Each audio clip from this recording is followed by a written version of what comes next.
right? And that's frustrating. Tampa Bay does have that great top line, and they're still a team that does have the makeup of a, playoff team. Yeah.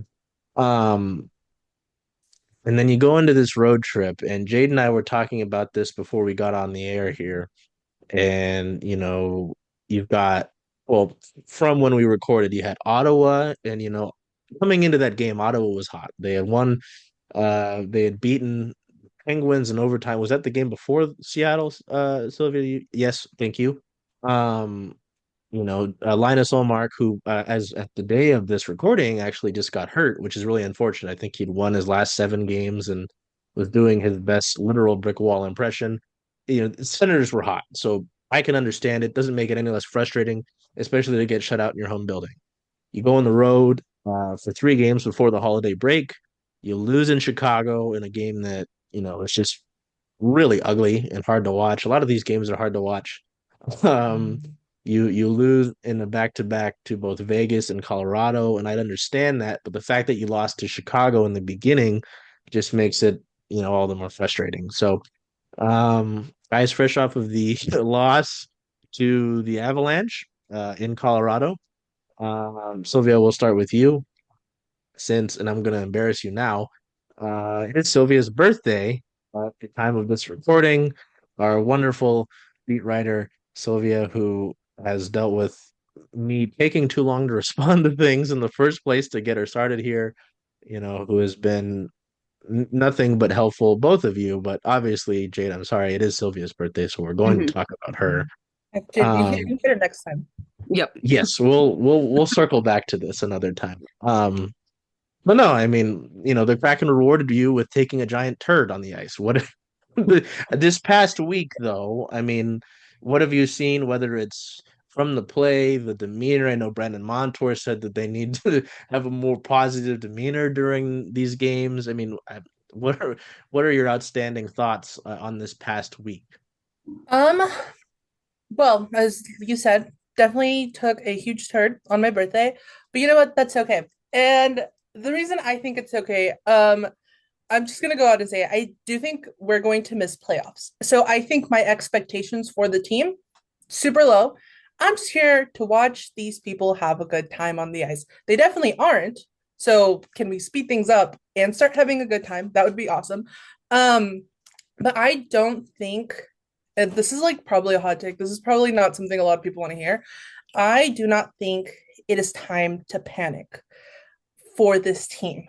Um, and I say this like the whole team in general, not just the players on the ice, but I think, we talked a lot about identity the last episode and how the Kraken are coming into this. Obviously, we're waiting for Battles was like new systems to snap into place. We're waiting for players to kind of, find their own. But we have like really good prospects. We have very good young players that are developing. Does it suck that we're not making these huge strides that a lot of people are expecting, especially with people like Brandon Montour on the ice? Yes. But I do think the lower expectations we have as fans, as reporters, as people who enjoy the game for this team that has seen, a lot of like I'm gonna call it jerking around because that's what it feels like sometimes. Is that they're moved to one place, they're shifted to another. Things are happening really, really fast for this team. Um, I think we just need to kind of let the dust settle. We need to let the dust settle on this trade that just happened. We need to let the dust settle on new coaching systems. I know it's December. I know like we're almost halfway to the end of the season, but like things don't just change from one day to another. Um, I am going to be really honest. It's very obvious that players are frustrated. Like we've seen it. I think Yanni Gord the other day, he literally just said, the way that they've been playing is unacceptable. And he's totally right. But I think what they're saying isn't matching what they're doing. Execution doesn't really match the intention, and frustration doesn't translate to hunger with this team. So right now, again, I think we're kind of in this like weird waiting game with the team. So does it suck that they did lose to my least liked team in the league on my birthday? Yeah, totally. But I had a cheesecake today, so not that bad. And I like watching any player get a hat trick. And even if it's an opposing player, I'll take it. I like watching people have fun. And that's kind of where I am in the season.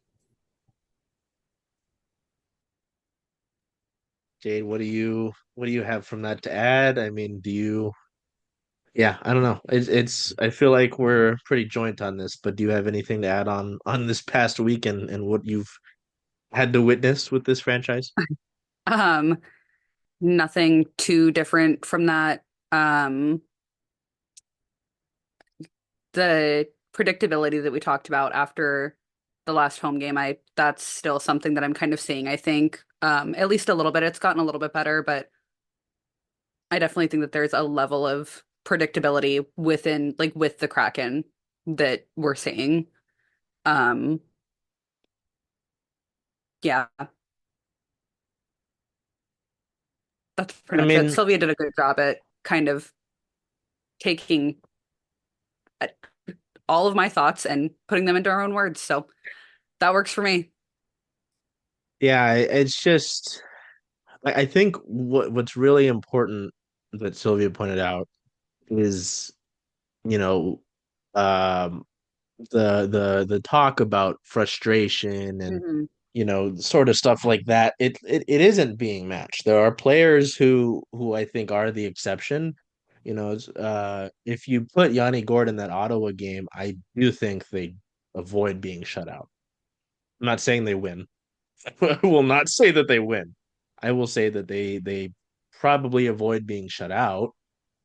Um, but it's just there are the guys who do push and the guys who care on this team, and sometimes that's more obvious in different ways, whether it's like I said, I think it was the last episode or it was on something, but Jared McCann sitting in his stall after a game with his head in his hands or staring into the void, you know, uh, probably replaying everything that took place.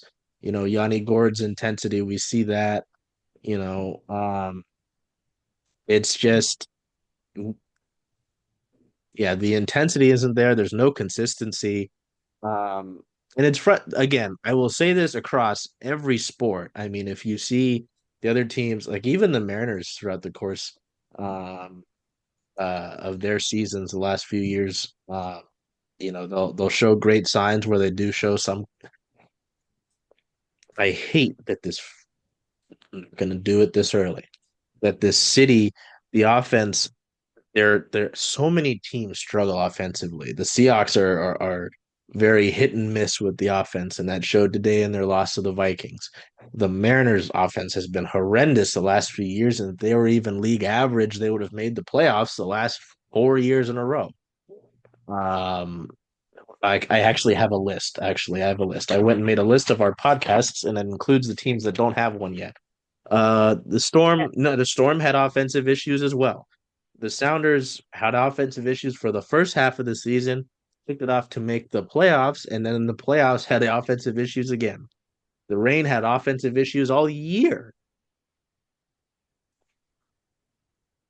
Tired of it. I'm just tired of it. Um, so I don't know. Just to see that, you see the game. Obviously, the game like Montreal last month, right, where they scored 8 goals. That's an outlier. No team is going to do that every game. But just when there are guys that actually go to the net, guys that show the willingness to. I know that Seattle's small. Capo Caco obviously helps that, and we'll talk about him. Don't worry, we will talk about him. How he got here. Um, helps that in size, but you don't need to be the biggest guy to get tips in front, to take care of rebounded chances. As much as the NHL is a franchise of a league that's frustrating to cover at times, the commercial about tipping is great, and you've got Brad Marchand in there, who is great at being pissed in the front of the net, and he's tiny. And,